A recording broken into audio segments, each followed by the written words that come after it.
Hey everyone, welcome back to Yusuf Reacts.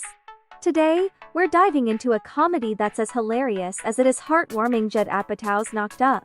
Released in 2007, this movie quickly became a staple in the rom-com genre, blending humor with some surprisingly deep moments. So, whether you're a longtime fan or you're considering watching it for the first time, stick around because we're breaking it all down. Knocked Up is a film that balances raunchy comedy with genuine emotion, making it a standout in the mid-2000s comedy wave. But before we get into what makes this film so memorable, let's go over the basics. The plot centers around Ben Stone, played by Seth Rogen, and Alison Scott, played by Katherine Heigl. Ben is your typical slacker who spends his days getting high with his friends, while Alison is an ambitious network employee. Their worlds collide after a chance meeting at a bar leads to a one-night stand and, well, an unexpected pregnancy. What follows is a hilarious and awkward journey as these two very different people try to figure out how to navigate this surprise in their lives. Ben has to step up, Alison has to loosen up, and together they have to figure out if they can actually make this work. One of the best parts of Knocked Up is its cast. Seth Rogen and Katherine Heigl have undeniable chemistry, and their performances anchor the film. Rogen, with his signature style of humor, brings a lot of heart to the role of Ben, making you root for him despite his flaws. And Heigl's Alison is relatable, showing the pressures and challenges of balancing a career and an unexpected pregnancy. The supporting cast is equally fantastic. We have Paul Rudd and Leslie Mann, who play Alison's sister and brother-in-law, providing a glimpse into the ups and downs of married life. And let's not forget the hilarious gang of Ben's friends, who bring the stoner comedy that Apatow fans have come to expect. Now, what really sets Knocked Up apart is how it mixes humor with heart.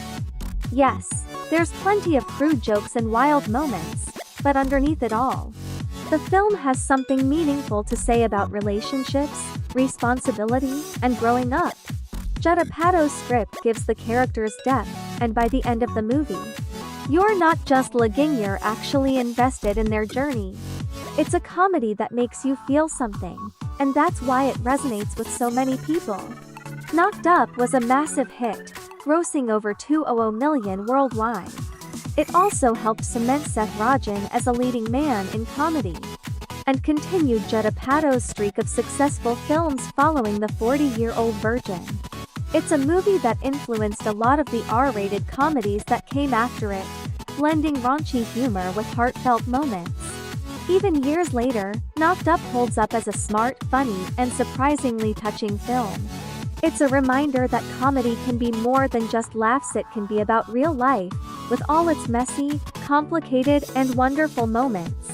Ben Stone, like his four roommates, is a schlub and slacker. Their sole work in paid self-employment is creating a website that identifies where scenes of women's nudity appears in mainstream movies. Alison Scott lives in a suite in the house of Debbie and Pete, her sister and brother-in-law. Slightly insecure Alison masks that insecurity by trying to control her life, much like her sister. Alison celebrates her promotion as on-air reporter for E! By going out with Debbie to a club, where she meets Ben. A generous gesture on Ben's part leads to Ben and Alison hooking up, which by the sober light of day she realizes was probably a mistake as they are totally incompatible. Conversely, Ben really likes Alison, who generally would be considered out of his league. However, that liaison results in Alison becoming pregnant. After thinking about the implications, she decides to keep the baby. Beyond the personal issues, Alison struggles with how this pregnancy will affect her new job, especially in the eyes of her image-conscious bosses, Jack and Jill. Despite being a big kid himself, Ben, wanting to do right by Alison, supports her in any way he can. As they are both nice people who strive for the traditional when it comes to family, they decide to give their relationship a shot despite their incompatibility. Especially for Alison, her primary concern is not ending up the way of Debbie and Pete, who too are incompatible, who only married because Debbie got pregnant, and who both seem unhappy in their married life. Ben's stone Seth Rogen is laid back and sardonic. He lives off funds received in compensation for an injury and sporadically works on a Mr. Skin-like website with his roommates, in between smoking marijuana or going off with them at theme parks such as Knott's Berry Farm. Alison Scott Katherine Heigl is a career-minded woman who has just been given an on-air role with E! And is living in the pool house with her sister Debbie's Leslie Mann family. While celebrating her promotion, Alison meets Ben at a local nightclub. After a night of drinking, they end up having sex. Due to a misunderstanding, they do not use protection. Alison uses the phrase "just do it already" to encourage Ben to put the condom on. But he misinterprets this to mean to dispense without even using one. The following morning, they quickly learn over breakfast that they have little in common. And go their separate ways, which leaves Ben visibly upset. 8 weeks later, Alison experiences morning sickness during an interview with James Franco, and discovers she is pregnant. She contacts Ben for the first time since their one-night stand to tell him. Although insensitive at first, Ben says he will be there to support Alison. While he is still unsure about being a parent, his father Harold Ramis is excited.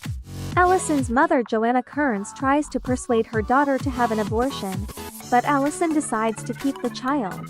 Later, Alison and Ben decide to give their relationship a chance. The couple's efforts include Ben making an awkward marriage proposal with an empty ring box, promising to get her one someday. Alison thinks it is too early to think about marriage, because she is more concerned with hiding the pregnancy from her boss, who asked her to be firm and tight for the cameras. After a somewhat promising beginning, tensions surface in the relationship. Alison is increasingly worried about Ben's lack of responsibility and commitment and has doubts about the longevity of their relationship. These thoughts are due to her sister's unhappy marriage. Debbie's husband, Pete Paul Rudd, works as a talent scout for rock bands. But he leaves at odd hours in the night, which makes her suspect he is having an affair. Upon investigating, she learns that he is actually part of a fantasy baseball draft, which he explains he participates in to be free from Debbie's controlling manner.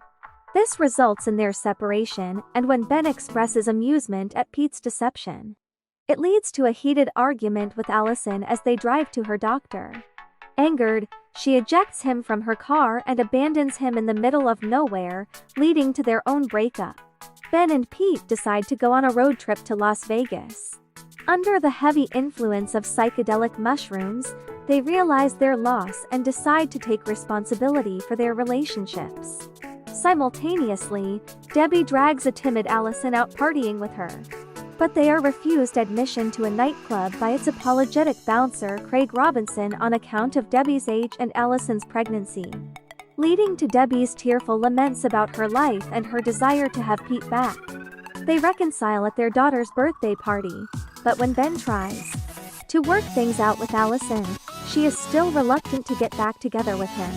Alison's boss finds out about her pregnancy and sees an opportunity to boost ratings with female viewers by having Alison interview pregnant celebrities.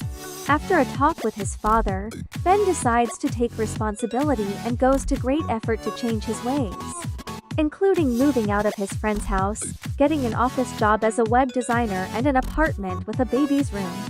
He also starts reading the pregnancy books that he had purchased early on. When Alison goes into labor and is not able to contact her doctor, she calls Ben, as Debbie and Pete are out of town on a trip.